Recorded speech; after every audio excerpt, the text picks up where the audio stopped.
नमस्ते, धन्यवाद पंडित जी, आपका बहुत बहुत। जी जी जी, मैं अपनी स्क्रीन शेयर स्वागतम। हाँ।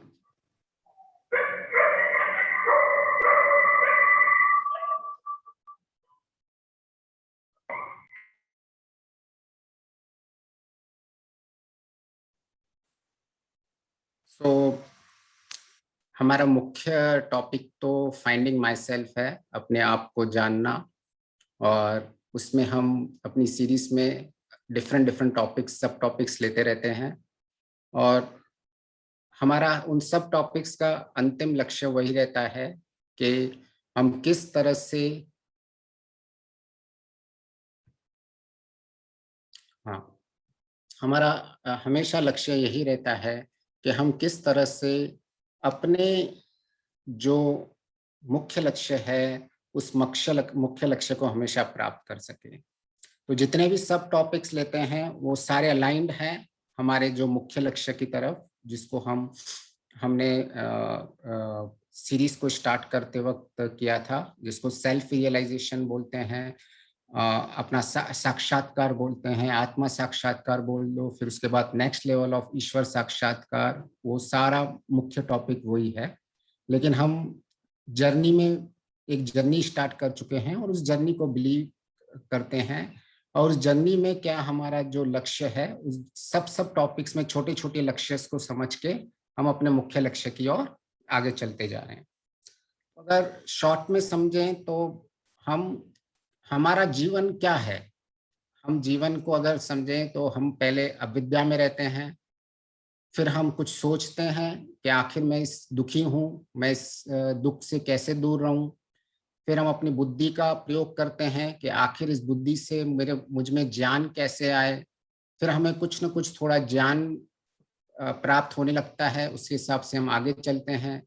फिर हम मेडिटेशन करते हैं, ध्यान करते हैं, धारणा करते हैं, जिसमें हम और फोकस्ड लाइफ को किस तरह से जी पाएं उसको समझने की कोशिश करते हैं।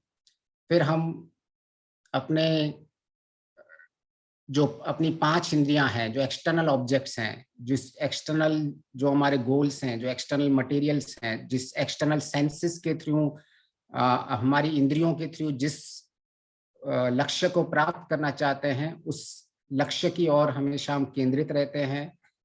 फिर हम जब और डीप में जाते हैं तब हमारा सर्च बढ़ता जाता है। हमारे आनंद के लिए किस किस आनंद की लेवल में जैसे जैसे हम आगे बढ़ते जा रहे हैं, हमें और चाहिए होता रहता है। वो किस भी हो, भौतिक हो, आध्यात्मिक हो, आपका मटेरियलिस्टिक गोल हो, स्पिरिचुअल गोल हो, हमें जो चाहिए हम उसके आगे में और डीप होते जाते रहते हैं। और फिर हम सुख दुख दोनों भोगते रहते हैं।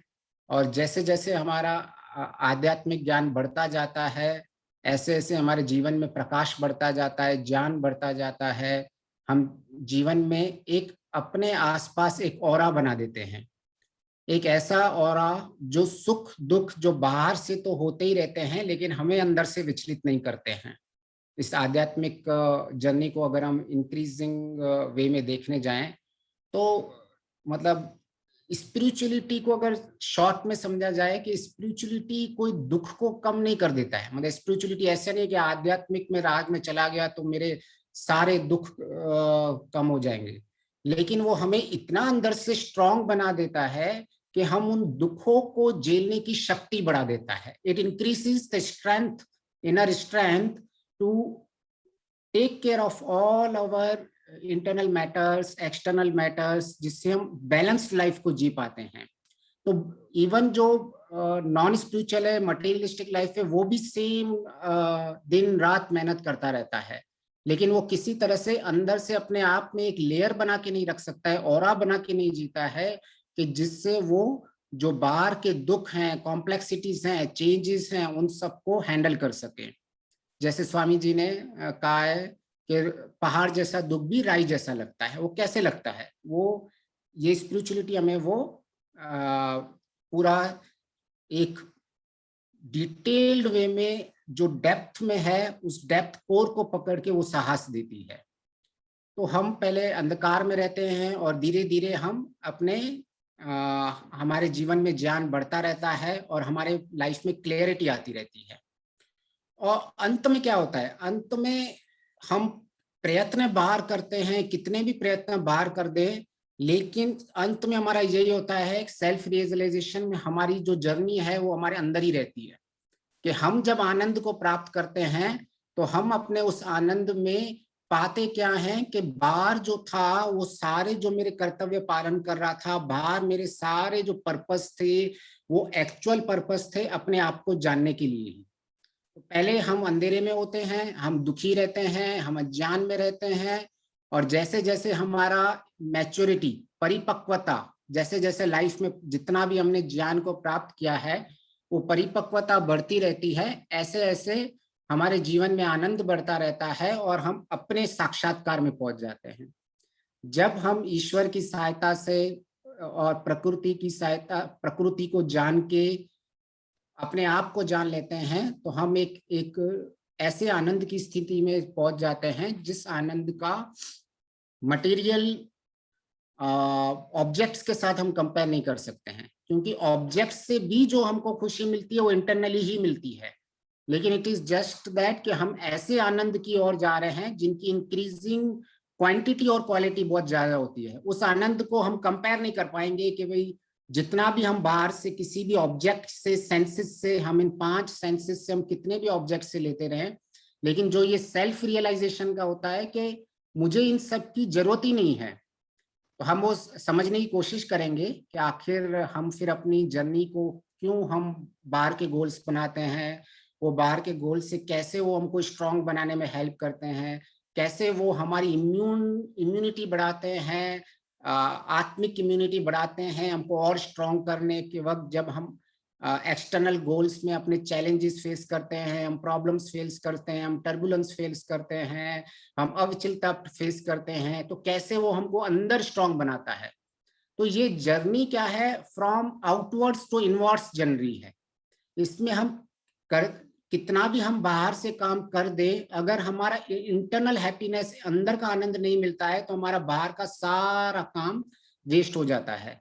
तो at the end of the day ये जो कितनी भी हमारी जर्नी हो, हम आने वाले इधर ही हैं, बस सिर्फ फर्क इतना ही पड़ने वाला है और कुछ फर्क नहीं पड़ने वाला है। बस पहले ज्ञान था, पहले अज्ञान था, अभी ज्ञान हो गया। तो ये सारी जो स्थिति है, जो हम पहले अज्ञान में रहते हैं, ये सारी जो हमारी अज्ञान की स्थिति होती है, ये सब कुछ ज्ञानात मुक्ति, ज्ञान से जो मुक्ति कहते हैं ना, तो ये जो सारी जो हम प्रोसेस करते हैं एक्सटर्नल वर्ल्ड में, ध्यान लगाना, धारणा करना, जो भी एक्सटर्नल एक्टिविटीज है, बुद्धि से वैराग्य को प्राप्त करना, फिर बुद्धि से सही और गलत का निर्णय लेना, वो सिर्फ इतना ही हमारा क्या करता है कि हमारा जो ज्ञान है उस ज्ञान में परिपक्वता करता है। तो ये जो सारी भी चीजें हैं, कर्म, शुद्ध कर्म और शुद्ध उपासना का अल्टीमेट गोल वही है कि मुझे सत्य ज्ञान हो जाए और उस ज्ञान से हमारी दुखों की मुक्ति हो जाती है।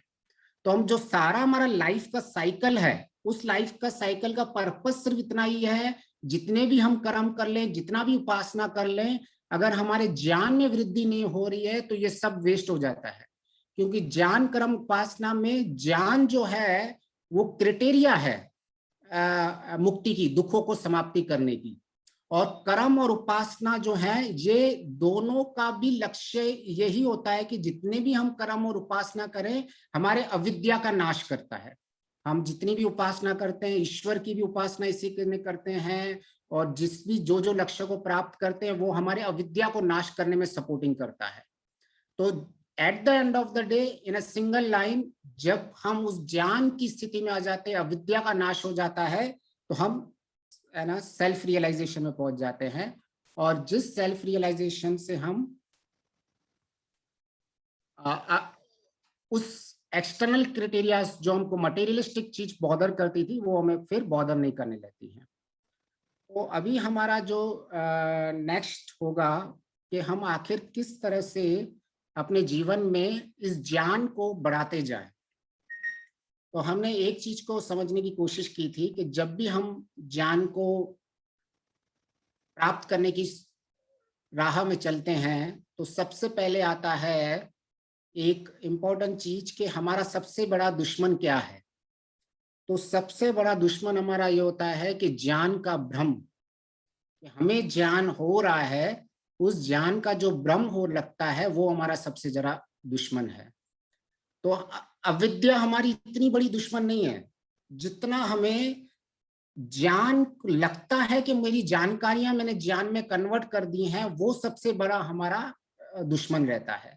क्योंकि आप विद्या और अविद्या का नाश करके विद्या की ओर तो चलते ही जाते हैं, लेकिन जब ये रियलाइजेशन हमें नहीं रहता है कि मेरा जो ज्ञान है वो मैं ज्ञान में जी रहा हूं या नहीं जी रहा हूं, जब तक उसकी मैच्योरिटी नहीं आती है, उस ज्ञान की परिपक्वता नहीं आती है, तब तक हमें जो जानकारियां जो हमें ज्ञान लगती हैं, इल्यूजन जो हमें भ्रम लगता है कि मैं ज्ञानी बन रहा हूं, वो सबसे बड़ा दुश्मन है। वो सबके लिए है, वो आइदर आपका मटेरियलिस्टिक गोल हो, कोई पंडित हो, कोई विद्वान हो, कोई भी स्पिरिचुअल नॉलेज में हो, जिस चीज में अगर हमें ऐसा लग रहा है कि मैं ज्ञानी हूं लेकिन मैं जानकारी लेवल पे ही हूं, तो हम कभी भी आगे नहीं पढ़ पाएंगे। तो कुछ दिनों पहले मैंने एक स्टोरीज भी सुनी थी ऐसे ही, जिसमें एक गधा और भेड़िया होता है। वो गधे और भेड़िया में डिस्कशन स्टार्ट हो जाता है। गधा कहता है कि ये घास जो है ना नीले कलर की है, ब्लू कलर की है, और जो भेड़िया होता है नहीं, ये तो हरे कलर की है। तो दोनों में बहुत बहस होती है, नहीं ये हरे कलर की है, मेरा ज्ञान है, मेरा सत्य ज्ञान है। और गधा बोलता नहीं ये ब्लू कलर की है, मेरा भी सत्य ज्ञान है। तो अभी ये कौन इसमें से अभी हम देखना चाहें कि अभी हमारे जो किसको जानकारी है और किसको ज्ञान है, इसका फैसला कैसे हो। तो इसके लिए फिर वो दोनों जाते हैं जंगल के राजा के पास कि हमारा फैसला कर कि भी आखिर ये ज्ञान किसका है और जानकारी किसके पास है, या कौन सही है कोई कौन गलत है। तो गधे को शेर बोलता है अच्छा तू ऐसा मानता है कि ब्लू है, ठीक है मान ले, और जा तू जाके बैठ जा अपना काम कर। तो बोलता गधा नहीं, बोलता नहीं लेकिन तुम भेड़िए को सजा दो कि इसने तो इसके पास ज्ञान था ही नहीं। तो बोले अच्छा ऐसा है। तो भेड़िए को बोलते अच्छा तुझे 3 दिन की सजा मिल जाती है कि तुझे मौन व्रत धारण करना है। तो गधा तो अपनी जानकारी जो भी थी गलत थी सही थी वो करके उसको खुश होने लग गया कि अरे मुझे तो बहुत ज्ञान था, और शेर ने भी मान लिया। तो भेड़िया के शेर से पूछता है तू जानता है कि असली ज्ञान मेरे पास है, तो भी तूने मुझे क्यों सजा दी। तो शेर उसको मुस्कुरा के बोलता है तुझे ऐसा क्यों लगा कि तू जानता है हरी घास है कि तू है तो तुझे ज्ञान हो गया। मतलब ऐसा क्यों तुझे मानने तूने अपने आप को समझ लिया कि भाई सिर्फ घास सिर्फ हरी है और उसको तूने मान लिया कि ये तेरा ज्ञान है। तो उसने कहा नहीं वही सत्य है। तो बोल नहीं वो तेरे पास सिर्फ जानकारी है कि जो ये घास है वो हरी है। अगर तुझे असली ज्ञान होता तो इतनी छोटी सी बात के लिए तू गधे के साथ इतना सारा डिस्कशन करता ही नहीं, अपना जीवन का अमूल्य समय बर्बाद करता ही नहीं। क्योंकि अगर तुझे ज्ञान होता कि ये घास हरी है और मैं सत्य हूं, मुझे कोई डाउट नहीं है, और मेरा लक्ष्य इस गधे को समझाना नहीं है, इस उसने अगर समझ में आया तो ठीक है उसको आगे बढ़ जाना चाहिए, मेरा लक्ष्य था मुझे अपने समय की बर्बादी नहीं करनी थी। उसके ऊपर भी तूने एक और गलती की है कि इस बात के लिए तूने मेरा समय भी वेस्ट किया कि जो चीज सत्य थी और जो चीज तुझे पता थी जानकारी के लेवल पे, फिर भी तूने मेरा समय वेस्ट किया। तो जानकारियां किसी के पास भी हो, सिर्फ चीज के कैरेक्टरिस्टिक्स को जानना ज्ञान नहीं कहला जाता है। ज्ञान उसको कहलाया जाता है कि आप किसी के चीज को गुणों को जानते हैं और उस गुणों के इर्द गिर्द जो जितने भी इंटेंट और कॉन्टेक्स्ट है उन सबको आप समझ पा रहे हो। अदरवाइज आप अपने जीवन का समय वेस्ट करोगे और अपने आप को ऐसे मानते रहोगे कि मैं जानवान हूं और फिर भी मुझे सजाएं मिल रही हैं, मेरे जीवन में कष्ट आ रहे हैं। को परिपक्वता करने के लिए ही आपके जीवन में कष्ट आते हैं, जो हमें एक भ्रम हो जाता है कि मैं बहुत ज्ञानी हूं क्योंकि मैं हरा कलर जानता हूं। तो ये जानकारियां ज्ञान कभी नहीं होती हैं। अगर आप ऐसे ही छोटी मोटी जानकारियां लेके समाज में लोगों के साथ डिस्कशन करना स्टार्ट कर लोगे, समाज के साथ आप लोगों के साथ आर्ग्यूमेंट्स करना स्टार्ट कर लोगे, आप समाज में अपने आप को बार बार सिद्ध करने की कोशिश करते रहोगे मैं ज्ञानी हूं, तो बार बार ये सिस्टम ऐसा बना हुआ है कि आपको एक चैलेंजेस को फेस करना पड़ेगा, आपको एक प्रॉब्लम्स को फेस करना पड़ेगा जो आपको रियलाइज करेगा कि मैं ज्ञानी नहीं हूं, मैं सिर्फ अभी मेरी इतनी ही स्थिति है कि मैं सिर्फ जानकारियां जानता हूं। तो इसीलिए जो शेर ने भी उसको बहुत अच्छी सजा दी मौन व्रत धारण करने के लिए, कि तू जो बोल रहा था तू व्यर्थ में बोल रहा था, तो जब अभी तू जाके मौन व्यर्थ कर 3 दिन की सजा ले और अपने आप को मेक श्योर कर दे कि नेक्स्ट टाइम कभी तू ऐसे किसी गधे के साथ, किसी गधे के लिए जिनकी बुद्धि अभी इतनी तीव्र नहीं है, जिनको अभी समय लगेगा आगे बढ़ने में, उनका समय, अपना समय, दूसरों का समय, अपनी मन की विचलता, अपने मन की जो निरुपद्रवता है, अपने मन की शांति, वो तुझे नहीं खोलनी है, अदरवाइज तू ज्ञान में नहीं बढ़ रहा है। अगर तेरा लक्ष्य ये है कि मुझे गधे को बहुत विद्वान बनाना है, तो ये तेरा लक्ष्य नहीं है। Not at the cost of your own losing equanimity. आपको अपनी निरुपद्रवता नहीं खोनी है, आपको अपनी शांति नहीं खोनी है। हाँ, आप चाहिए तो मेहनत कर सकते हैं, और ज्ञान भी उसको देना है जो लेने के लिए रेडी है, जिसकी बुद्धि ब्रॉड माइंडेड है, वो ओपन है, वो आपसे लेने के लिए भी रेडी होना चाहिए। तो ये इसमें देखोगे तो गधा भी जानकारी मोड में था और जो भेड़िया था वो भी जानकारी मोड में था।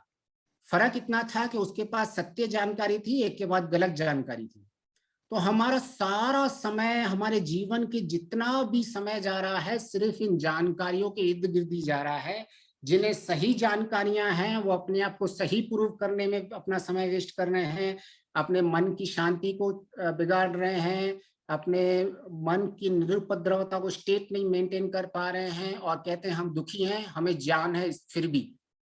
तो इसीलिए बार बार कहा गया है कि ये ज्ञान का जो ब्रह्म होता है, ये ही सबसे बड़ा हमारा दुश्मन है। क्योंकि अविद्या आपको सीधी सीधी समझ में आ गई कि भाई ये जो मेरे आप क्लेशों के थ्रू समझ लो या जिसके थ्रू भी जान लो, लेकिन इस ब्रह्म के जो साइकिल में पड़ जाता है ना, इसको तोड़ना बहुत मुश्किल रहता है लोगों को। वो कोई भी से अछूता नहीं रहता है, वो कोई भी पाथ पे हो, स्पिरिचुअल पाथ वाले को भी ये अज्ञान हो सकता है कि भाई मुझे बहुत ज्ञान हो गया है। मटेरियलिस्ट पाथ वाले को भी अज्ञान हो सकता है कि मैं स्पिरिचुअल पाथ में जा रहा हूं तो मुझे बहुत ज्ञान हो गया है। तो मैंने ये रिकैप इसीलिए लिया क्योंकि दिवाली आने वाली है, और दिवाली तो शॉर्ट फॉर्म है, एक्चुअली वो दीपावली है। हम दीप जलाते हैं और उसकी आवली रहती है, एक बहुत बड़ी सीक्वेंस में दीप जलाते हैं, और उसका मुख्य उद्देश्य वही रहता है कि अंधकार का नाश करना और ज्ञान की वृद्धि करना, रोशनी की वृद्धि करना।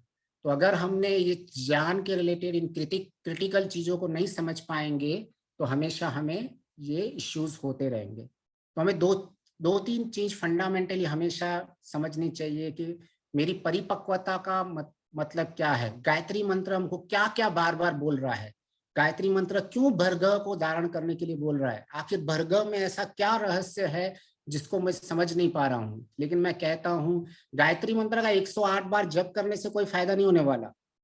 जब तक हमें भर्गव का स्वरूप समझ में नहीं आ रहा है, उस भर्गव के स्वरूप में निरुपद्रवता समझ में नहीं आती, निर्दोष समझ में नहीं आता है, मुझे शांत रहना है समझ में नहीं आ रहा है, मुझे लास्ट में परिपक्वता मेरी बढ़ रही है समझ में नहीं आ रहा है, तो मेरा गायत्री मंत्र का 108 का 1800 बार भी करना वेस्ट हो जाएगा। तो जब हम ज्ञान की वृद्धि में चले तो हम हमेशा ध्यान करें कि हाँ अच्छी बात है 108 नहीं 12 में करना चाहिए, लेकिन इसके पीछे का इंटेंट हमेशा साथ में रहना चाहिए। उसी को परिपक्वता करते हैं कि इंटेंट और कॉन्टेक्स्ट किसी भी सब्जेक्ट से चेंज नहीं होना चाहिए, तो हम जीवन में परिपक्वता कर पा रहे हैं। अदरवाइज जानकारियों का कोई अंत नहीं है। आप इतना बड़ा यूनिवर्स है, इतना बड़ा आध्यात्मिक ज्ञान है, आप जानकारियां इकट्ठा करते रहेंगे, लेकिन कभी भी आप उससे पार नहीं हो पाएंगे अगर आपने इंटेंट उसके पीछे भाव क्या है, उसके पीछे कॉन्टेक्स्ट क्या है, वो किस पर्पस के लिए बोला गया है, जब तक हम उनमें अपने आप को समझ नहीं पाएंगे। तो इसलिए मैंने थोड़ा इस ज्ञान के विषय को थोड़ा रिपीट कर दिया है कि आखिर जब भी हम दिवाली में एटलीस्ट दीप जलाएं, तो हमें एटलीस्ट ये मन में भाव तो आना ही चाहिए कि मुझे अपने अविद्या रूपी अंधकार का नाश करना है, और उसके लिए मुख्य है मैं किसी भी चीज के लिए भावपूर्वक काम करूं। तो अगर हमें ये परिपक्वता आती गई तो हमें ना मटेरियलिस्टिक गोल परेशान करेंगे, ना स्पिरिचुअलिस्टिक गोल में हमें कोई डाउट रहेगा। लेकिन सिर्फ प्रॉब्लम इतना ही रहता है, हम चीजों का भाव छोड़ देते हैं। तो इसको हम आगे और बढ़ते हैं। अभी इसमें एक और भी चीज आती है कि आखिर ये किस तरह से, इसको अगर हम सिंप्लीफाइड एग्जांपल्स में समझने की कोशिश करेंगे, तो हमारा जो समाज भी चलता है वो इंटेंट पूर्वक ही चलता है कि उसके पीछे प्रसंग क्या है, इसके पीछे भाव क्या है। तो जैसे एक इंसान को लेके गए जज के पास कि तुम्हारी गाड़ी से एक टक्कर होके इंसान की तुमने मार दिया है, इसीलिए तुमको सजा मिलेगी। तो वो कहता है हाँ जज, मेरी गाड़ी से ही इंसान मरा है, लेकिन मैं सजा का हकदार नहीं हूँ। तो जज बोलते हैं नहीं, ये धारा है, ये जो 100 200 300 400 जितनी धारा है उस धारा के हिसाब से मरा है। तो बोला है नहीं, लेकिन मेरा उसको इंटेंट नहीं था मारने का। बोले वो कैसे? बोले मैं अपनी गाड़ी जिस रोड पे चला रहा था, मेरी गाड़ी का ब्रेक सही था, मेरी गाड़ी का एक्सीलेटर सही था, मेरी स्टीयरिंग में कोई प्रॉब्लम नहीं था, मेरे दिमाग का संतुलन सही था, न मैं नींद में था, न मैंने कोई अल्कोहल कंज्यूम किया था। उस रोड पे जितनी लिमिट पे मुझे गाड़ी चलानी थी, मैं उतनी ही स्पीड लिमिट में गाड़ी चला रहा था। ये बंदा रोड के जंगल से कहीं आके खुद ही आके मुझसे टकरा गया। तो अगर उसका वकील ये प्रूव कर देता है कि इवन दो इंसान मर गया है, लेकिन उसका इंटेंट नहीं था मारने का, तो वो छूट जाएगा। और ये ऐसे बहुत सारे किस्से हुए भी हैं। अभी मेरे फ्रेंड का ब्रदर इन लॉ था, दिल्ली हाईवे में जा रहा था, एक बाइक वाले ने यू टर्न ले लिया बीच में डिवाइडर से और हो गया एक्सीडेंट। उसने लकीली सीसीटीवी में प्रूव कर दिया कि उसकी कोई गलती नहीं थी। तो अगर किसी भी एक्सटर्नल सिस्टम में भी अगर भाव लोगों का देखा जाता है कि रियली बाहर की क्रियाएं इतनी इंपॉर्टेंट नहीं होती, अंदर का भाव क्या था, उसको मारने का था या नहीं था, वो इंपॉर्टेंट रहता है। तो जैसे एक और एग्जांपल को समझने की कोशिश करते हैं इस चीज के ऊपर कि जैसे आज हाँ एयरपोर्ट्स में हमारे कोई भी केमिकल आज अलाउ नहीं करते हैं। ठीक है, हम कोई भी कुछ भी केमिकल आपको हाथ में या कहीं भी अंदर लेके जाने के लिए चेक इन के लिए अलाउ नहीं करते हैं। ऐसा क्यों होता है? क्योंकि I think may be in Singapore या किसी इंडोनेशिया मलेशिया में लोगों को पकड़ा गया था क्योंकि वो केमिकल बम बना रहे थे और उनको बहुत सीवियर सजा मिली। लेकिन उनको सजा भी मिली, लेकिन उनके हाथ से अभी तक तो कोई मरा नहीं था। उन किसी भी लोगों के साथ उसके क्रियाओं से कोई भी मरा नहीं था, लेकिन फिर भी उसको बहुत सीवियर सजा मिली उन लोगों को कि आपका इंटेंट था वो खराब था, आपके जो भाव थे वो खराब थे। इवन दो आपने किसी को मारा नहीं है, लेकिन आपके भाव खराब है, इसलिए आपको सजा बहुत ही सीवियर सजा मिलेगी। वहां कार के एक्सीडेंट में लोग मर भी गया, लेकिन इसको सजा नहीं मिली क्योंकि इसका इंटेंट नहीं था। इस तरह से अगर हमारा भाव सही रहता है तो हमें हो सकता है कि थोड़ा समय लग जाए हमारी कभी कभी जो भी न्याय करने में, लेकिन हमें ये हमेशा विश्वास रहता है मन में कि मेरा भाव सही था तो मेरा कोई भी कुछ नहीं बिगाड़ सकता। हो सकता है टेम्पररी आपका पेशेंस चेक करने के लिए कुछ सिस्टम में यूनिवर्स में चलता रहे, ईश्वर के इस सिस्टम में कि रियली इस बंदे में पेशेंस है, विश्वास है, श्रद्धा नहीं है, तो थोड़ा आप स्ट्रेच हो सकते हो। लेकिन ये एक दृढ़ विश्वास रहता है जिसका भी भाव क्लियर रहता है कि मेरा ना इस समाज में कुछ बिगाड़ पाएगा कोई, ना ही मेरे ऐसा कोई तत्व मुझे परेशान कर सकता है जो मेरे अगर भाव मेरे सही हैं तो। तो हमें हमेशा मतलब वही है, जैसे लास्ट टाइम आशीष जी भी पढ़ रहे थे कि अहिंसा को जब डिटेल में समझा रहे थे, तो वही कह रहे थे कि भाई इन सब में भाव इंपॉर्टेंट रहता है कि मैं हिंसा और हिंसा सिर्फ बाहर से डिफाइन नहीं की जाती है। अगर मेरा भाव ऐसा है सबके लिए, कुछ किसी के लिए बुरा बोल दिया, मैंने बुरा सोच लिया, तो मेरी हिंसा हो गई, कर्म बन गया, मेरा कर्माशय बन गया, खत्म। तो हमारी जब भी हम ये काम सोचे, जब भी कोई काम करें, तो हम मेक श्योर करें कि हमारी जो भाव का प्योरिटी है, क्लीनलीनेस है, वो हमारे लिए इंपॉर्टेंट है, दूसरों के लिए नहीं। इसीलिए अब मतलब मुझे ये अपने स्वामी दयानंद जी सबसे बड़े साइंटिस्ट इसीलिए लगते हैं, क्योंकि संध्या में या कुछ भी बोल दो आप, सेकंड में, सीधा सेकंड में ही वो सीधा पवित्रता पे आ जाते हैं। पहले हम सीधा बोल दिया है परमानंद भगवान, मैं आपकी शरण में आया हूं, मेरे सब चिंता भय शोक बंधन दुख दूर कर दीजिए। दूसरे ही सेंटेंस में वो घुमा फिरा के बात नहीं करते हैं कि नहीं ईश्वर के और जाप करो, ईश्वर के नाम लो, ईश्वर ईश्वर बोलते रहो, दिन में ईश्वर बोलो, नहीं, सीधे आ जाओ, तुम्हारे सारे के सारे आंख कान नाक आंख सभी आदि मन आदि सभी इंद्रियों को मैं पवित्र रखूं। मतलब जब तक आपके भाव उज्जवल नहीं होंगे, तब तक आपका कोई भी काम इस दुनिया में, जितना भी हमने संध्या हवन जाप कितने भी कर लिए हैं, कोई का इतना उनका फल नहीं होगा। सीधा हमारा जो यज्ञ का हवन के बाद भजन रहता है, वो भी रहता है, हे ईश्वर हमारे भाव उज्जवल कीजिए। उधर ही हमारी स्टार्टिंग पॉइंट में भी उधर ही आती है कि सबसे पहले जब तक मेरे भाव प्योर नहीं होंगे, मुझ में ये इम्प्योरिटीज रहेंगी, तब तक मेरा कोई काम नहीं होने वाला है, ना स्पिरिचुअल काम होने वाला है, ना मेरा मटेरियलिस्टिक वर्ल्ड में काम होने वाला है। तो इसीलिए सबसे ज्यादा हमें ज्ञान जब प्राप्त करने की हम हमारा जो मुख्य लक्ष्य है कि हम अविद्या का नाश करें, हमें सबसे मुख्य काम यही करना चाहिए कि हमारे भाव को उज्जवल रखना चाहिए। और वो तभी होंगे उज्जवल जब हम भाव पूर्वक जीना सीखेंगे। वो तभी सीखेंगे जब हम जानकारियों से ज्ञान में जाएंगे। वो तभी सीख पाएंगे जब हम शब्दों की दुनिया से ऊपर जाकर शब्दों के पीछे अर्थ और अर्थ का भाव क्या है उसमें जीना शुरू करेंगे, क्योंकि अंत में आपका भाव ही रहने वाला है। बस अविद्या और विद्या में इतना ही फर्क है कि अभी मैंने अपने आप को जो मान के रखा है वो बस मैं नहीं हूं, इतना ही है, वो भाव है। बाकी ये सारा जो चक्कर संसार का चलता है वो उस भाव को स्टेब्लिश करने के लिए यूज होता है। तो जब तक हम अपने प्योर सोल को समझ नहीं पाएंगे, तब तक फाइंडिंग माई सेल्फ नहीं होगा, डिस्कवर अवर सेल्फ नहीं होगा, सेल्फ रियलाइजेशन नहीं होगा, तब तक इस दुनिया में हम भटकते रहेंगे। तब तक कोई स्पिरिचुअलिटी पाथ पे थोड़ा आगे बढ़ के पीछे गिर जाएगा, नीचे ऊपर होगा, आगे होगा, इस तरह से भटकता ही रहेगा अगर ये भाव को शब्दों में ही उलझ गया।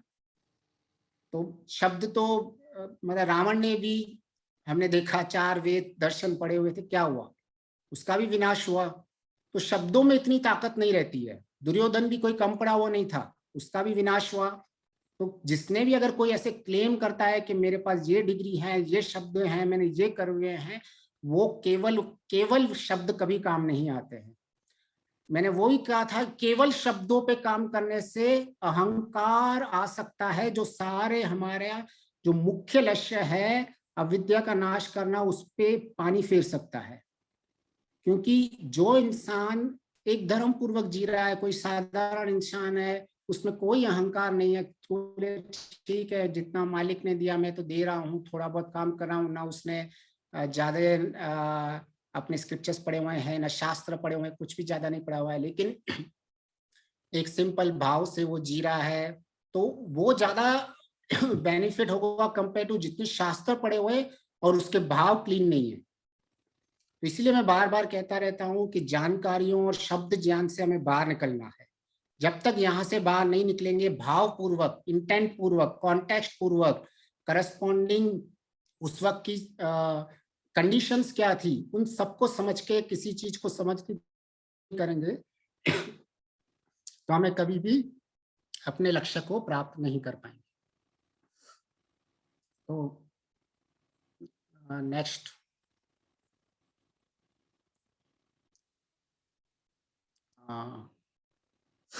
बस शायद पीपीटी हैंग हो गई है, 1 मिनट में देख लेता हूँ इसको।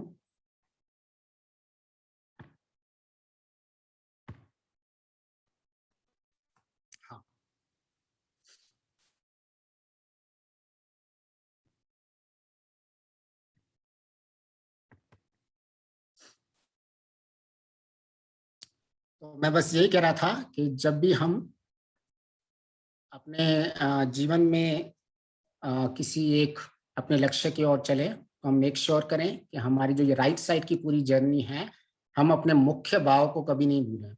इसीलिए मेरे सब टॉपिक्स का मुख्य भाव वही रहता है कि ईश्वर की सहायता से और प्रकृति को समझने से हम अपने आप को समझें, और जैसे ही हमने आत्म साक्षात्कार कर लिया तो हमारा ईश्वर साक्षात्कार भी बहुत सरल हो जाता है।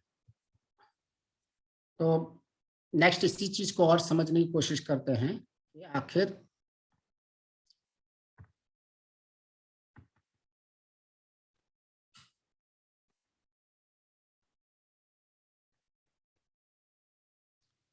हमने अभी इस चीज को समझा कि हमारा जो सबसे बड़ा एनिमी कौन है, अविद्या नहीं, इल्यूजन ऑफ द नॉलेज, जो हमें भ्रम रहता है कि ये मेरा मुझे बहुत ज्ञानवान हो चुका हूं। तो अभी जो हमारा आज मुख्य यही है कि how to balance between the spiritual and material life.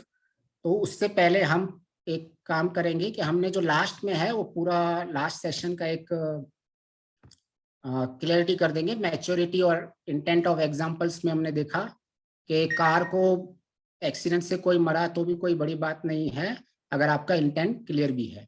और ये सब कुछ उधर भी चलता है कि अगर सोल्जर और टेररिस्ट को भी अगर हम समझने की कोशिश करें कि अगर सोल्जर ने किसी को मार दिया और टेररिस्ट ने किसी को मार दिया तो उसके अंदर क्या फर्क पड़ता है? कोई फर्क नहीं पड़ता है ना सोल्जर ने कितने भी लोगों को मार दिया, क्योंकि उसका इंटेंट है अपने देश की रक्षा करना। ऐसे ही अगर हम ईश्वर भक्ति कहते हैं, भक्त किसको कहते हैं, अगर हम उसको उस ईश्वर भक्ति के भाव को समझ नहीं पाए तो भी हम कभी भी इस मार्ग पे आगे नहीं बढ़ पाएंगे। तो अगर ईश्वर भक्ति हम कहते हैं कि मैं ईश्वर का भक्त हूँ, मैं ईश्वर परिधान में रह रहा हूँ और मुझे ईश्वर जैसी कैरेक्टरिस्टिक्स अगर मुझ में नहीं आ रही हैं तो इसका मतलब मैं ईश्वर जैसा भी नहीं बन रहा हूँ, मैं ईश्वर का भक्त नहीं हूँ। मतलब आप अपने आप में क्लियर ये रख दीजिए, मतलब हमें अपने आप को क्लियर वेल डिफाइन कर देना पड़ेगा कि क्या मुझ में, अगर मैं किसी का भक्त हूँ तो सबसे पहले मुझ में उसकी कैरेक्टरिस्टिक्स आनी चाहिए। क्या मुझे उसकी कैरेक्टरिस्टिक्स आ रही हैं? क्या मेरे जीवन में मैं ईश्वर की तरह निरुपद्रव हूँ? क्या मैं ईश्वर की तरह दयालु हूँ? क्या मैं न्याय कर पा रहा हूँ लोगों के साथ? क्या मैं ईश्वर की तरह जितना हो सके शांत रह रहा हूँ? क्या मैं ईश्वर की तरह कभी भी विचलित नहीं होता हूँ? कितना भी कोई मुझे बुरा बोल दे, क्या इसमें मेरी इंटेंट को पकड़ के बैठा है हमने ईश्वर की भक्ति को? तो जब तक हमने ईश्वर भक्ति के इंटेंट को पकड़ के नहीं बैठा है तब तक हम संध्या, हवन, जप, ये शास्त्र, इन सब में उलझे रहेंगे। क्योंकि उसके पीछे भाव ईश्वर भक्ति का क्या है कि ये सब पढ़ने के बाद क्या आप में ईश्वर के गुण आ रहे हैं, या अभी भी आप आपको लोगों के साथ द्वेष हो रहा है, अभी भी आपको लोगों के साथ नफरत हो रही है? कोई थोड़ा भी बुरा कर देता है कि आपको नफरत हो रही है उनसे? क्या ईश्वर किसी से नफरत करता है? क्या कि ईश्वर के लिए कोई बुरा है? तो हमें ये बहुत समझना चाहिए कि मेरे अंदर भाव कैसे आ रहे हैं किसी के प्रति। तो ये मैच्योरिटी की जर्नी क्या है? मैच्योरिटी की जर्नी है from tit for tat to the compassion journey. कि हम जब हमारे हमारे कैसे कैसे हमारे जो मैच्योरिटी के स्टेट्स रहते हैं लाइफ में, कि पहले तो कुछ लोग जो बिल्कुल अविद्या वाले होते हैं वो तो दूसरों का बुरा करते रहते हैं बगैर कोई किसी वजह जिससे जुड़ी हो। कोई कहता है इसने मेरा थोड़ा बुरा किया है तो मैं इससे 100 गुना बुरा करूंगा। फिर आप बोलते नहीं नहीं, थोड़ा ज्ञान अगर बढ़ रहा है तो हम क्या, इसने मेरा जितना बुरा किया है मैं उतना बुरा करूंगा। फिर धीरे धीरे आप में ईश्वर भक्ति है, आप में ज्ञान बढ़ रहा है, अविद्या का नाश हो रहा है, तो आपको लगता है कि ठीक है, इसने जितना भी बुरा किया मैंने ईश्वर के न्याय पे छोड़ देता हूँ और जितनी मेरी यथाशक्ति होगी मैं वो करूंगा। लेकिन मैं अपने मन की विचलितता को नहीं खोने वाला हूँ, मैं अपनी शांति को नहीं खोने वाला हूँ। मेरी शांति अगर बर्बाद हो रही है किसी के गलत काम करने से, इसका मतलब मेरे में अभी परिपक्वता नहीं आ रही है। मतलब स्वामी जी की परिपक्वता देखो आप, लोग वो उसको मतलब फ्रूट्स बेच रहे हैं कि भाई तुम इसको गालियां वालियां देख के थक गया होगा, थोड़ा और फ्रूट्स खा ले। जो उनको जहर दे रहा है उसको भी भगाने की कोशिश कर रहे हैं कि भाई नहीं, लोग तुझे मार देंगे। कितनी मतलब परिपक्वता किसे कह रहे हैं? मतलब हम कहाँ इन शब्दों में, इन जानकारियों में उलझ गए हैं आज की दुनिया में। मैं किसी को भी नहीं छोड़ता हूँ इन शब्दों, इन जानकारी को, इधर भौतिक हो, अभौतिक हो, स्पिरिचुअल हो, नॉन स्पिरिचुअल हो, मैं कहीं भी एक शार्प लाइन नहीं बना देता हूँ। जो भी इंसान हो, all are welcomed and all are at the equal stage. अगर किसी ने भी भाव को छोड़ दिया है, उसको किसी भी जीवन में परिवर्तन नहीं हो सकता है। हो सकता है जो स्पिरिचुअलिटी, आज क्या हो रहा है, आशाराम बापू ने जितना नुकसान किया है उतना किसी नॉर्मल इंसान ने भी जो बम गिरा के नहीं किया होगा। क्योंकि आप समाज में अगर स्पिरिचुअलिटी पे विश्वास छूट जा रहा है तो वो बहुत बड़ा नुकसान है, क्योंकि वो धर्म एक नींव होती है किसी समाज को चलाने के लिए। ऐसे जो भी लोग अगर स्पिरिचुअलिटी का चोला पहन के और अपने आप को बहुत सही और मानने की कोशिश कर रहे हैं, वो एक्चुअली समाज का नुकसान कर रहे हैं। तो हमें मेक श्योर करना चाहिए हम एवरी टाइम हम अपने अंदर से क्लीन रहें। हम अपने भाव को हम हमेशा मेक श्योर करें कि हम अपने भाव में जो हमारा मुख्य लक्ष्य है उस भाव को कभी नहीं छोड़ें।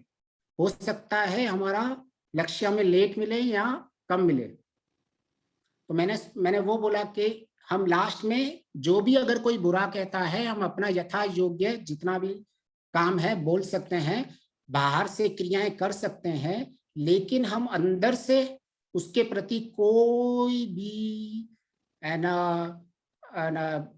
बुरी भावना नहीं होनी चाहिए।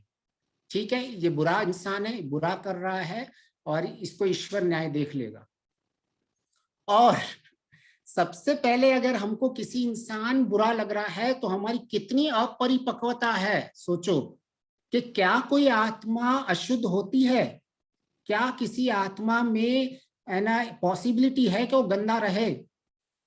मतलब हम किस लेवल पे अपने आप को स्पिरिचुअल इंसान बोल सकते हैं कि मैं अगर किसी के प्रति गंदी भावना रख रहा हूं, कोई कितना भी बुरा कर ले उसको यथा योग्य न्याय दिला सकते हैं, लेकिन हमारे अंदर भावना उसके लिए खराब नहीं होनी चाहिए।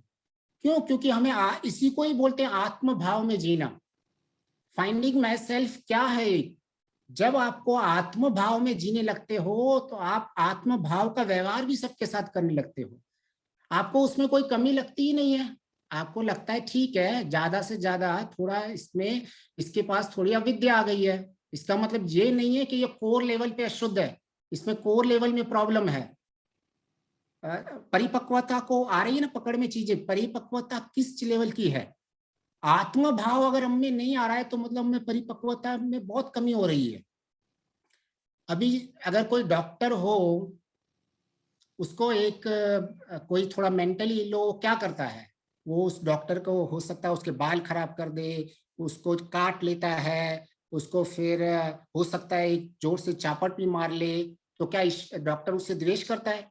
उसको पता है ये बेचारा मानसिक उसकी तबीयत ठीक नहीं है, मुझे वो इतना गंदा बिहेवियर कर रहा है तो मुझे उसके साथ नहीं करना है। वो उसके साथ उसको दया करके उसको ठीक करने की भावना से काम करना है, जो साइकियाट्रिस्ट साइकोलॉजिस्ट ये सब होते हैं। तो इसका मतलब ये नहीं है कि उन लोगों के साथ, जो भी लोग हमारे साथ हम क्या आसपास में कोई भी बुरा काम करता है हम तुरंत जजमेंटल हो जाते हैं और हम अपने आप को ऐसे समझते नहीं मैं तो बहुत पवित्र इंसान हूं, मैं तो पवित्र संध्या कर रहा हूँ, हवन करता हूँ, और हम अपना मन गंदा करते रहते हैं, कीचड़ डालते रहते हैं अपने मन में। तो सोचो ये कितना बड़ा मैच्योरिटी का स्टेज है जब हम आत्म भाव में जीना लगते हैं। आपको क्या कोई दुख परेशान कर सकता है जब हम आत्म भाव में जाएं? नहीं करेगा आपको, क्योंकि आपको पहले से ही एक कंप्लीटलेस और लिमिटलेस की आप फीलिंग में जीते रहेंगे आप सारा दिन, कि मैं ईश्वर के साथ हूं और मैं एक शुद्ध बुद्ध और ज्ञान की राह में चल रहा हूं और ईश्वर की सहायता से मेरा ये काम चलता रहेगा। मुझे इस दुनिया में कोई बुरा कर रहा है अच्छा कर रहा है कोई फर्क नहीं पड़ता है। मैंने ज्यादा से ज्यादा उसको बता दिया, वो भी अगर वो सामने वाला सुनने के लिए तैयार हो, अगर सामने वाला सुनने के लिए भी तैयार नहीं है तो भी हमें अपना समय बर्बाद नहीं करना है भेड़िए की तरह। तो हमें हर वक्त ये ख्याल करना है कि मेरी शांति, मेरे मन की विचलितता, मेरा मन शांत जो है उसकी वो शांत कभी नहीं हटना चाहिए। तो इसका मैंने पहले भी एक एग्जांपल दिया था कि हमें कितना भी हम ये जानकारियां ज्ञान इकट्ठा कर दे, अगर मन का भाव पवित्र नहीं है तो ये सब फेल है। मैंने कहा था ये पहले भी एक बार बताया था कि बर्तन खराब है, आप कितना भी शुद्ध घी शुद्ध दूध डालते रहिए क्या फर्क पड़ेगा? हम बाहर से बहुत शुद्धता अपने आप को करते रहते हैं, लेकिन अंदर से भाव जो हैं उन क्लियरिटी पे काम नहीं करते हैं। तो हमें मेक श्योर करना पड़ेगा अपने भाव को क्लियर करें, और हमें थोड़ा बहुत ये भी मैच्योरिटी लानी पड़ेगी कि ज्ञान को प्राप्त कैसे किया जाता है। क्या हम भावपूर्वक भी ज्ञान को प्राप्ति करते हैं या नहीं करते हैं? हमारा हमारा जीने का तरीका कैसे रहता है नॉर्मली, पता है? अच्छा, मुझे जब जब बहुत प्यास लगती है ना, तो पानी है वो मेरा प्यास बुझा देती है। चलो पानी पियो। अभी अभी पानी का क्या काम है? किसको भी प्यास लगी है, चलो पानी पियो और प्यास बुझा दो। अच्छा ठीक है, पानी का ये काम है। अभी कहीं आग लग गई, तो किसने बोला अच्छा ठीक है आग लगी है तो पानी बुझा दो, पानी लगा दो, आग बुझ जाएगी। तो कहीं और आग लग दी, तो हमने भी क्या कर दिया, पानी डाला और आग बुझा दी। हमने एक बार ऐसे कर दिया तो हमें लगता है अरे ये तो बहुत अच्छा ज्ञान है कि मुझे पता है, मतलब मैंने कहीं देखा था इसको देख के, और मैंने किसी विद्वान से सुना था और मैं कर रहा हूँ। नेक्स्ट टाइम फिर से आग लगी और वो पानी डालता जा रहा है, आग बुझी नहीं रही है। फिर वो क्या करता रहता है, विद्वानों को गालियां देता रहता है, वो स्पिरिचुअल पाथ को गाली देता रहता है, नहीं नहीं ये तो देखो आग तो बुझती नहीं है पानी डालने से। अरे वो पेट्रोकेमिकल ऑयल से आग लगी हुई है, वो केवल पानी से नहीं बुझती है, उसके साथ डिफरेंट एलिमेंट्स चाहिए होते हैं। हमें कभी हमने पानी को समझा ही नहीं कि पानी का कंपोनेंट किससे बना हुआ है, पानी की कैरेक्टरिस्टिक्स क्या है। पानी जो H2O से बना हुआ है, हमने उस लेवल में डेप्थ में जाने की कभी कोशिश नहीं की कि क्या जो ये H2O कंपोनेंट है, क्या ये मेरे ऑयल के कंपोनेंट को कभी बुझा सकता है? कभी नहीं बुझाएगा वो। लेकिन हमारा ज्ञान ऐसा ही है आज के जीवन में, चलो पानी है, पानी पानी का काम है। अब मैंने 10 विद्वानों ने सुना, मैंने इधर पढ़ लिया, मैंने उधर पढ़ लिया, चलो डालो। ऑयल से आग लगी हुई है, पेट्रो केमिकल से आग लगी, डालो पानी, और बुझती नहीं है आग। क्या हो रहा है, हम जानकारियों लेवल पे जी रहे थे, हमने एक जगह देखा और हम सब जगह वही अप्लाई करने लग जाते हैं। और जब वही अप्लाई करने लग जाते हैं और वो काम नहीं होता है, तो हम दोष किसको देते हैं, शास्त्रों को दोष देते हैं, हम विद्वानों को दोष देते हैं। हम उन इंटेंट और कॉन्टेक्स्ट को कभी समझने की कोशिश ही नहीं करते हैं कि ये जब मैंने ज्ञान प्राप्त किया था, क्या मैं उसने डेप्थ भाव लेवल पे पानी का महत्व समझा था? क्या मुझे इतना पता है कि जब पानी है वो ऑयल और पेट्रोल से भारी रहता है? अगर मैं वो पेट्रोल और ऑयल से पानी भारी है तो ऑयल के एलिमेंट्स के नीचे आ जाएगा, तो वो जो एयर सप्लाई होती है उसको बंद कर ही नहीं पाएगा। लेकिन नहीं, हमने तो वही सुना हुआ है, हमने जानकारियां प्राप्त की है, हमको तो जानकारियों में जीना है। तो जितना भी हम जानकारियों में जीना है, तो हमारा भविष्य ऐसा ही होने वाला है। जिस दिन रियल आग लगेगी, हम पानी लेके बैठे रहेंगे और हम करेंगे मैं इतना जानवान था फिर भी मेरे आग ने मेरा नुकसान कर दिया। लेकिन हम जानवान कभी थे ही नहीं, हम जानकारियों में जी रहे थे। हमने कभी डेप्थ में गया ही नहीं कि पानी का असली काम क्या होता है, पानी की कैरेक्टरिस्टिक्स क्या होती है, पानी के कंपोनेंट्स क्या होते हैं, पानी के एलिमेंट्स क्या होते हैं। कभी हम उनको समझने की कोशिश ही नहीं की।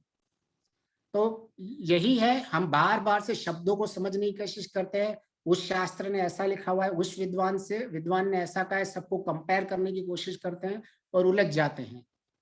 किसी भी एक वेद मंत्र को लेके उसके जब 3 चीजों में आप गहरे में चले जाओ, तो आपको सारी की सारी दुनिया में है, आप किसी भी चीज में कभी कोई कंफ्यूजन रहेगा ही नहीं। आप 2-3 मंत्रों को ले लो, कौन कहता है कि सारे 4 वेदों को लो? आप विश्वानी देव सविति दुरानी को ले लो, आप गायत्री मंत्र को ले लो, आप त्र्यंबकम यजामहे को ले लो।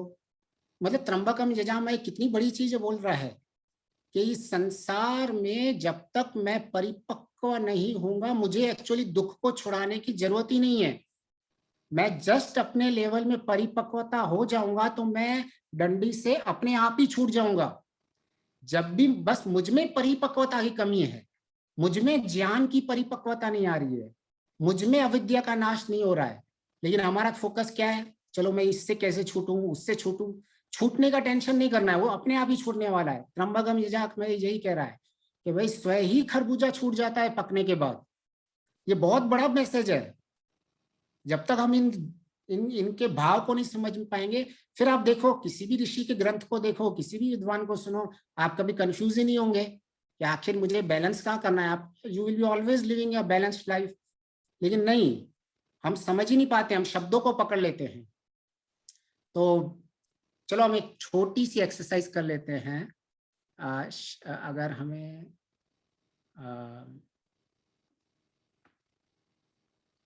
एक मैं ऐसे ही छोटा सा क्वेश्चन पूछ लेता हूँ सबसे कि हमारा मुख्य लक्ष्य, अंतिम लक्ष्य क्या है? आई थिंक कोई टाइप भी कर सकता है अगर उसको पता हो कि हमारा अंतिम लक्ष्य क्या है।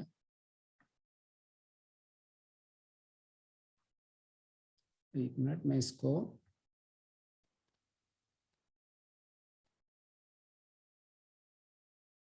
क्या कोई बता सकता है हमारे जीवन का अंतिम लक्ष्य क्या है? ये जूम अभी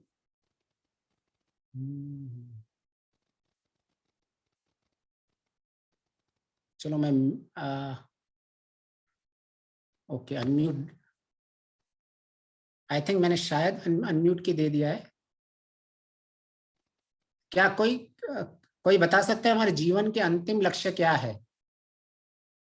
जितना भी शब्द ज्ञान हमने अभी तक लिया हो, जितना भी हमने किया हो, कितना भी पढ़ा हो, किसी ने किसी भी लेवल में पढ़ा हो, बोले स्पिरिचुअल हो तो स्पिरिचुअल हो, जो भी हमारा अंतिम लक्ष्य क्या है?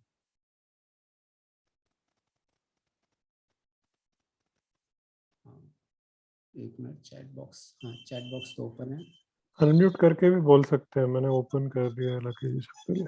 अच्छा अच्छा, आपने कर दिया है, ठीक है। मोक्ष। ठीक है, पंडित जी ने कहा अपना अंतिम लक्ष्य मोक्ष है। कौन कौन स्वीकार करता है कि हमारा अंतिम लक्ष्य मोक्ष है? मतलब हम शब्दों में जा रहे हैं, मतलब एक ऐसे एक्सरसाइज कर रहे हैं, किसी को पिन पॉइंट नहीं कर रहे हैं ना किसी को, हम सिर्फ समझने की कोशिश कर रहे हैं कि हम कितनी डेप्थ में किस लेवल तक जाने का प्रयत्न कर रहे हैं। कोई कोई एग्री करता है पंडित जी से कि हाँ हमारा अंतिम लक्ष्य मोक्ष है?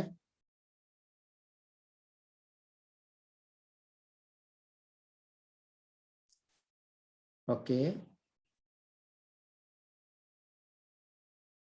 ठीक है, चलो अगर मैं कहूं कि हमारा अंतिम लक्ष्य मोक्ष नहीं है, तो क्या मैं गलत हो गया?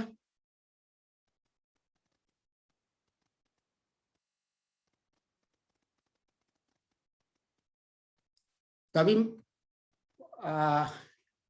आज मैं मतलब ये जो डिस्कशन है, मैं बहुत बड़ा स्टेटमेंट बोल रहा हूं आज मैं, कि हमारे जीवन का अंतिम लक्ष्य मोक्ष नहीं है। हाँ मोक्ष लक्ष्य है, मैं उसके लिए मना नहीं कर रहा हूं। तो मतलब मैं जो पंडित जी बोल रहे हैं उनकी बात को काट नहीं रहा हूं कि जिस कॉन्टेक्स्ट में पंडित जी बोल रहे हैं, किस इंटेंट में बोल रहे हैं, किस टाइम फ्रेम में बोल रहे हैं, वो सही है उस टाइम फ्रेम में। लेकिन मैं बोल रहा हूं कि अभी हमारे जीवन का अंतिम लक्ष्य मोक्ष नहीं है। क्या कोई मेरे स्टेटमेंट को कहेगा कि सही है या गलत है?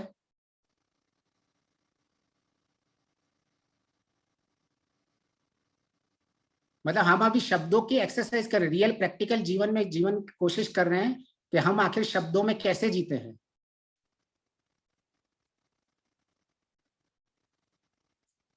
ठीक है, चलो अभी मैं कहता हूं, क्योंकि हमने सुना है अभी तक बहुत प्रेजेंटेशंस में सुना है, हमने सबसे सुना है कि हमारा जीवन का अंतिम लक्ष्य है मोक्ष है। तो अभी अगर हम जीवन के अंतिम लक्ष्य, जी माता जी थी, कोई अनम्यूट हुआ था क्या? ठीक है, no issue, will not spend much time. तो हमारे जीवन का अंतिम लक्ष्य जब पंडित जी ने मोक्ष है, उन्होंने किस कॉन्टेक्स्ट में कहा, किस इंटेंट में कहा कि हम अपने जीवन के हजारों जन्मों से हम अविद्या में जीते जा रहे हैं, हम दुख जीते पा रहे हैं, तो हमारा लक्ष्य एक ऐसे आनंद को प्राप्त करना है जो आनंद मैक्सिमम क्वांटिटी एंड क्वालिटी में, वो आनंद हमें ना जब हम अपने प्योर स्टेट में वो भी नहीं मिल सकता है, ना हमें दुनिया से मिलेगा। वो आनंद हमको जब ईश्वर के साथ रहते हैं और जब हम उस लेवल पे जाते तब वो आनंद मिलता रहता है। तो वो आनंद, उस आनंद की एक सीमा है, राइट? 31 नील 10 खरब 40 अरब वर्ष की एक सीमा है। उसके बाद क्या होगा? फिर से जन्म होगा, फिर से हमें आनंद प्राप्त करना है, फिर से हमारी जर्नी शुरू होगी। तो मैं क्या कहता हूं कि हमारे जीवन की अंतिम लक्ष्य है आनंदमय यात्रा। अभी इस आनंदमय यात्रा में मेरा एक लक्ष्य भी है, 31 मील 10 खरब 40 अरब वर्षों का आनंद, जो वो सबसे श्रेष्ठ आनंद है। मुझे उसके पहले भी आनंद चाहिए और उसके बाद भी आनंद चाहिए। क्यों मुझे मोक्ष के बाद भी आनंद चाहिए? हो सकता है उसकी क्वालिटी कम हो, क्वांटिटी कम हो, क्योंकि मैं स्पेस और टाइम से दूर हूं। मैं ना टाइम बॉन्डेड हूं, मैं इटर्नल हूं। मुझे अपना पूरा साक्षात्कार है कि मैं किसी एक समय में अपने आप को कभी नहीं बांध सकता कि मैं आज था, कल नहीं हूं, परसों था, पहले नहीं था या था। ये सब मेरे साथ कोई डजंट इम्प्लाइड। जब मैं किसी टाइम बॉन्ड ही नहीं हूं तो मेरा लक्ष्य में टाइम बॉन्ड क्यों रखूं? मैं लिमिटलेस रखूंगा अपना लक्ष्य। क्यों मैं सिर्फ 31 नील 10 खरब 40 अरब वर्षों का आनंद का लक्ष्य रखूं? लेकिन जो ऐसा कह रहा है वो भी सही है, क्योंकि वो उस सिर्फ टाइम लिमिट को उसको मान के चल रहा है कि जिस टाइम में जितने सालों तक मैं दुखी में रहा और उसके बाद दुख छूट जाता है इतने बड़े लंबे समय में, उस कॉन्टेक्स्ट ऑफ टाइम में मेरा मुख्य लक्ष्य मोक्ष है। तो वो भी गलत नहीं है जो ऐसा कह रहा है, लेकिन हमें उसका कॉन्टेक्स्ट समझना पड़ेगा। लेकिन आपको मेरा कॉन्टेक्स्ट भी समझना पड़ेगा कि मैं किस कॉन्टेक्स्ट में बोल रहा हूँ। मेरा कॉन्टेक्स्ट है कि मैं अभी भी आनंद में रहूंगा जितना हो सके हो, सिर्फ क्वांटिटी एंड क्वालिटी कम हो जाएगी और क्या, बस इतना ही फर्क पड़ेगा। कम होगी, धर्म पूर्वक चलूंगा लेकिन कम होगी, दुख कम रहेंगे जीवन में, लेकिन आनंद फिर भी चलता रहेगा। वो अलग चीज है कि उसका मोक्ष के कंपेयर में कम होगा।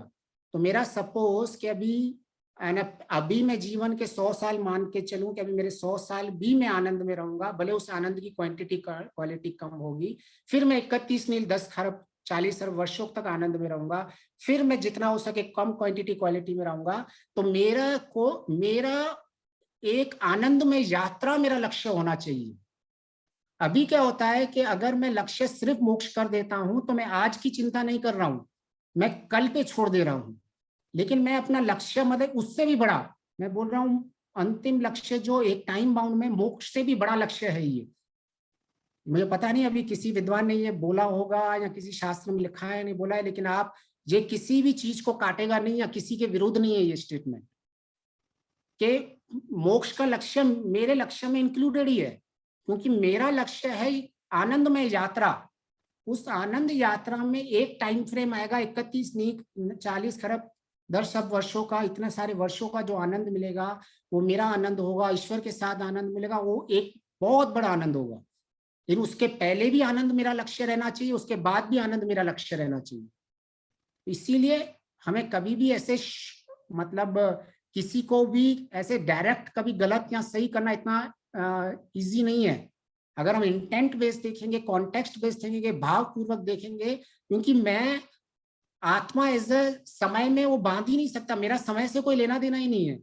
मैं तो तब से बना हुआ हूं जब तक सूरज भी नहीं था। समय कब से आता है, टाइम कब आता है? जब सूरज आया तब टाइम आया ना। हम 2 डायमेंशन में तभी डिस्कशन सब करना स्टार्ट कर जाते हैं जब टाइम एंड स्पेस आ रहा है।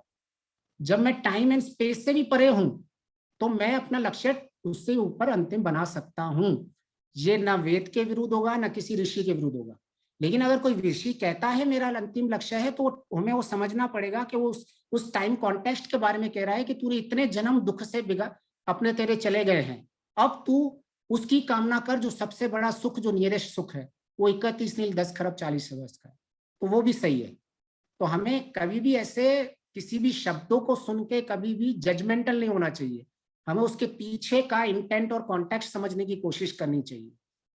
तो अगर हम अपने मतलब मैंने ये एग्जांपल दिया था कि हमें किस तरह से इंटेंट और कॉन्टेक्स्ट भाव पूर्वक किस तरह से शास्त्र के भाव को, समाज के इस भाव को, प्रकृति के भाव को, ईश्वर के भाव को, साइंस को, टाइम को, स्पेस को, जब तक हम इन सब समझने की कोशिश नहीं करेंगे तब तक हम अपने रियल सेंस में आत्म साक्षात्कार कभी नहीं होने वाला है। क्योंकि हम जब तक अपने आप को टाइम बाउंड मानते रहेंगे, हम जब तक अपने आप को स्पेस बाउंड मानते रहेंगे, तब तक हम ये दुखों में रहते ही रहेंगे। हमारा जीवन ऐसा ही होगा जैसे पानी आपको बुझा रहा है, ऐसा ही जानकारियों में हम जीते रहेंगे। तो हमारा लक्ष्य बहुत विशाल है और हमारा लक्ष्य ऐसा है कि हमारी यात्रा ही हमारा लक्ष्य है। सिर्फ यात्रा आनंदमय होनी चाहिए। मैं आज आनंद में हूं, मैं अभी आनंद में हूं, मैं इस सेकंड के बाद आनंद में रहूंगा, वो अलग चीज है कि मैं इंक्रीमेंटल जर्नी ऑफ हैप्पीनेस मेरी होती रहे। एंड मोक्ष विल बी अ वेरी जिसको बोलते हैं स्पाइक, वो मेरे यात्रा के स्पाइक रहेगा मेरे ग्राफ के अंदर। तो मुझे अभी मैं कल के ऊपर नहीं छोड़ूंगा, क्योंकि मुझे आनंद में यात्रा, मुझे आनंद में बनानी है। तो मुझे आनंद आज रहना है, मुझे आनंद अब में रहना है। तो जितना भी हो सके मैं अपने भाव पवित्र अब से अब करना ही शुरू कर दूंगा, आज से आज करना ही शुरू कर दूंगा। मेरी जो ईश्वर भक्ति है, गॉड लाइक कैरेक्टरिस्टिक्स, ईश्वर जैसे बलवान है, ईश्वर जैसे किसी का बुरा नहीं चाहता है, ईश्वर जैसे दयालु है, ईश्वर कैसे शांत रहता है, निरुपद्रव रहता है, कोई उसमें चिंता नहीं रहती, मैं उसको असली ईश्वर भक्ति मान के चलूंगा। ऐसे मुझ में भाव होने चाहिए। मुझे कोई फर्क नहीं पड़ता है स्वामी जी किस तरह से स्वामी जी ने जीवन जिया है, वो हमारे जीवन का लक्ष्य, भावपूर्वक लक्ष्य होना चाहिए। तो इस तरह से अगर हम अपने लक्ष्य को रखेंगे, मतलब ये एग्जाम्पल सिर्फ मैंने इसीलिए दिया था कि भी हम किस तरह से भाव को कभी नहीं छोड़ें। मतलब आज हम ऐसे जी रहे हैं कि शो ऑफ करके जी रहे हैं, बस हमें दिखावा जीवन में बढ़ता जा रहा है, इसीलिए हमारे जीवन में सुख नहीं बढ़ रहा है। तो जब हमारे जीवन में सुख नहीं बढ़ रहा है तो एक्चुअली इंटेंट और कॉन्टेक्स्ट में, जस्ट मैंने बहुत सारे एग्जांपल्स में रखे थे, लास्ट 1 मिनट पड़ा हुआ है। जैसे बोलते हैं सेंसिटिव माइंड, सूक्ष्म बुद्धि। तो सूक्ष्मता, सेंसिटिविटी का मतलब क्या होता है, मैं कितना सेंसिटिव हूं किसी चेंज के परिवर्तन होने में। तो वो जो सेंसिटिव है, अगर मैं उसमें ज्यादा, अगर मैं सेंसिटिव हूं तो उसको माना जाता है कि वो दुख का कारण होता है, क्योंकि उसके पीछे हाइपोक्रेसी और प्राइड छुपा होता है, अहंकार छुपा होता है, दिखावा छुपा होता है। इसलिए मुझे कोई बाहर वाला इंसान कहेगा कि थोड़ा बहुत भी बोल जाएगा मैं दुखी हो जाऊंगा, मैं उसके बारे में सोचता रहूंगा, उसको कहते हैं एक तरह की सेंसिटिविटी। एक तरह की सेंसिटिविटी वो होती है जब आपकी बुद्धि में सूक्ष्मता आ जाती है कि आपको छोटी छोटी चीजें समझ में आने लग गई है। एक होता है छोटी छोटी चीजों से आप दुखी हो रहे हैं, एक हो रहा है छोटी छोटी चीजें समझ में आने हो रही है, लेकिन शब्द एक ही होता है, सूक्ष्म। तो हम सूक्ष्म शब्द में ही लोग, आप डिस्कशन स्टार्ट हो जाता है, नहीं नहीं नहीं सूक्ष्म का शब्द ऐसा है, सेंसिटिव तो अच्छी बात है, कोई बोलेगा सेंसिटिविटी तो खराब बात है। लेकिन सेंसिटिविटी का इंटेंट क्या है, कॉन्टेक्स्ट क्या है, किस परिप्रेक्ष्य में बात की जा रही है, तब तक नहीं। और दूसरा मैंने ये तो बता ही दिया था कि आत्मा स्वार्थी होती है, लेकिन किस तरह की स्वार्थी होती है, वो शुद्ध स्वार्थ भावना हमारे में होनी चाहिए। तो हम आत्मा लेवल पे अपने जो आनंद का बचाव कर सकते हैं, लेकिन हम शरीर लेवल पे स्वार्थी नहीं होने चाहिए। तो उसका असली पर्पस वो है कहने का, जब कहते हैं आत्मा स्वार्थी है, उसका मतलब ये नहीं है कि मैं मटेरियलिस्टिक वर्ल्ड में स्वार्थी हो जाऊं। मैंने लास्ट टाइम भी कहा था कि spiritual world is not so straight forward, वो 3 डायमेंशन में हमेशा काम करता है, ईश्वर, आत्मा और प्रकृति। तो हमें हर बार इस दिन का ध्यान आना चाहिए कि ये शब्द अभी किसके लिए इंटैक्ट, किस डायरेक्शन में जा रहा है, उस डायरेक्शन को ही पकड़ के चलना चाहिए, अदरवाइज हमारे जीवन में कंफ्यूज होता जाएंगे। ऐसे ही काम क्रोध मोह लोग कहते हैं, लेकिन धर्म अर्थ काम मोक्ष तो हमारे पाथ है। तो कामनाएं तो दोनों ही होनी चाहिए। तो लोग बोलते हैं कामनाओं छोड़ दो, डिजायर्स छोड़ दो, छोड़ो कुछ नहीं। जो आपकी धर्म युक्त कामना है, जो आपकी विद्या युक्त कामना है, जो आपकी मोक्ष प्राप्त की कामना है, उसको रखो, उसके हिसाब से ही जियो। ऐसे ही संतोष को कि आपको जब संतोष होता है तो कोई लोग सब ऐसे ही बैठ जाते हैं, नहीं नहीं मुझे तो जो मिला है उसमें खुश है, कोई पुरुषार्थ ही नहीं जीवन में। संतोष बार बार यही कहता है, पुरुषार्थ पूर्वक जो आपको मिले उसमें संतोष करना होता है। तो ऐसे बहुत सारी चीजें हैं जिसमें हम एक्चुअली स्पिरिचुअलिटी का दुरुपयोग करते हैं, और हम अपने आप को उसमें अपने ज्ञान की परिपक्वता का दर्शन करवाते रहते हैं। समय की समाप्ति हो चुकी है, ऐसे बहुत सारी चीजें हैं। अभी मैं आगे चल के आई थिंक पूरा मटेरियलिस्टिक गोल और उसमें कैसे बताऊंगा कि आपका बॉडी, कॉर्पोरेट, किस तरह से चेंज मैनेजमेंट, कॉम्प्लेक्स मैनेजमेंट, कैसे आपके जो मटेरियलिस्टिक गोल हैं वो स्पिरिचुअलिटी से स्ट्रांग रहते हैं। आप भले कोई डॉक्टर, कोई एंटरप्रेनर जो भी बनना चाहता हो, ये स्पिरिचुअलिटी सब में सपोर्ट करती है। तो मैंने सारे वो आगे बनाए के रखा हुआ है, और आई थिंक नवंबर में अगर मुझे शायद एक सेशन प्लान है, अगर उसमें होगा तो मैं वो इस गोल को कंटिन्यू करूंगा। और कैसे आप इस चीजों को अगर भावपूर्वक जीते हैं तो आप संसारिक गोल्स को भी कितना हंसी पूर्वक, कितना आनंद पूर्वक जी सकते हैं, हम उसमें आगे लेंगे। धन्यवाद। ओम नमस्ते जी। नमस्ते माता जी।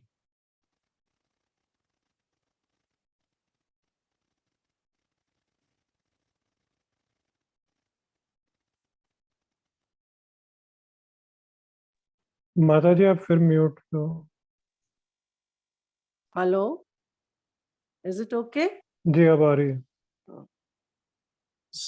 मैं लकी जी आपसे बात कर रही थी कि विशेष रूप से धन्यवाद, इतना जी, व्यवहारिक बातें बताई जी माता जी। कि आनंदमय यात्रा ही जीवन का लक्ष्य है। अगर इसको मैं साथ अपने शब्दों में मैं उस टाइम पर बोलने की कोशिश कर रही थी, but I couldn't unmute my self, कि Okay, okay. Never ever sell your happiness at any cost. Yeah, true. बहुत खरीदार बैठे हैं और बिल्कुल सही कहा, मोक्ष तो बहुत ऊपर का लक्ष्य है। उससे पहले जो हमारे छोटे छोटे लक्ष्य हैं उनको हम प्राप्त करें और बहुत सूक्ष्मता से किस बात को कितना महत्व देना है। हम लोग बहुत समय इन बातों में व्यर्थ कर देते हैं कि उसने ये बात कही, उसने ये कहा। तो बहुत अच्छी बात जो और लगी और जिसमें हम सब लोग आए रहते हैं, that is illusion of knowledge. सबसे बड़ा शत्रु। हम सब अपने आप को बहुत ज्ञानवान समझकर असली नॉलेज, असली ज्ञान से कहीं दूर रह जाते हैं। परमात्मा से यही प्रार्थना करूंगी कि हमारी बुद्धि में इतनी सूक्ष्मता लाए कि हम इस बात को जो समझ रहे हैं उसको असल में अपने अंदर धारण कर सकें। केवल यहीं तक सुनकर, जितनी देर बैठे सुन रहे हैं उसी भाव में रहकर, और उठते ही फिर हमारी जो मनस्थिति है वो परिस्थिति पर जुड़ जाती है। वास्तविक जो हमारा गृहस्थ जीवन है ना, ये बहुत बड़ी प्रयोगशाला है। तो यहाँ पर रहते हुए हमने अपनी मनस्थिति पर चेक रखते हुए परिस्थितियों से प्रभावित नहीं होना है। इस बात के लिए मैं भगवान से प्रार्थना करती हूँ। और ये दीपावली का पर्व, तमसो माँ ज्योतिर्गमय, अज्ञान के अंधकार से हमें प्रकाश की ओर, बहुत बड़े बड़े वेदों का ज्ञान मिले, बहुत अच्छा है। टोटल ब्लिस, टोटल आनंद मिले, बहुत अच्छा है। परंतु जब तक वो नहीं, पुरुषार्थ पूर्वक जो हम प्राप्त कर रहे हैं उसी में भी हम संतोष करके आगे बढ़ते चले जाएं और भावपूर्वक कार्य करें, इंटेंट हमारा ठीक हो, तो मैं सोचती हूँ कि हमारा ये जो दीपावली का पर्व है वो हमारे जीवन में सच्चा ज्ञान, सच्चा आनंद, हमारी जो आनंदमय यात्रा है उसमें एक स्टेप आगे बढ़ पाएंगे। इन्हीं शब्दों के साथ लकी जी आपका धन्यवाद करती हूँ और सबको राखड़ा माता जी की ओर से दीपावली की शुभकामनाएं देती हूँ। कल उन्होंने मुझे फोन करके कहा था कि वो आज किसी कारणवश प्रोग्राम अटेंड नहीं कर पाएंगी, पर उनकी तरफ से सबको दीपावली की शुभकामनाएं, उनकी ओर से भी और अपनी ओर से भी, और सब समाज के सब लोगों की ओर से आप सबको ये शुभकामनाएं दीपावली की, कि आने वाला जो वर्ष है वो हमारे ये जो प्राकृतिक आपदाएं आ रही हैं उनसे छुटकारा दिलाने में भी हमारी प्रेरणा बने और हम इसी तरह से ज्ञान के रास्ते पर आगे चले। स्वाति जी का धन्यवाद, उन्होंने सुंदर बना दिया प्रोग्राम को, माता राखड़ा जी का भजन की रिकॉर्डिंग बताकर कि ईश्वर ही सारा बनाने वाला, कौन ऐसा स्थान, कौन सी ऐसी वस्तु जो उसका भान नहीं कराती। तो ईश्वरमय बनना, बहुत अच्छी बात बताई लकी ने कि हम केवल बातें ही करते रहते हैं, उसकी तरह बनने का जरा जरा सी भी कोशिश करते रहें तो निश्चय ही हम आगे भी बढ़ेंगे। और जो वो आनंद है, क्योंकि आत्मा अनादि है, ना कभी पैदा हुई थी ना आज इसका कोई अंत होगा। सूर्य से पहले बहुत अच्छे से एक्सप्लेन किया, एक लेमैन भी इस बात को समझ सकता है। तो नेचुरली हमें हर पग पर, हर स्टेप पर वो खुशी चाहिए, ना कि हम वेट करें कि जब मोक्ष मिलेगा तब वो सुखी मिलेगी। भगवान करे जो हम ये बोल रहे हैं, जो कह रहे हैं, सोच रहे हैं, उसको समझकर अपने जीवन में ला सकें। इन्हीं शब्दों के साथ सबका धन्यवाद करती हुई, सबके जीवन की मंगल कामना के साथ सबका धन्यवाद पुनः। पंडित अरुण देव जी, कृपया अपना प्रोग्राम आगे कंप्लीशन की तरफ ले चलें। ओम।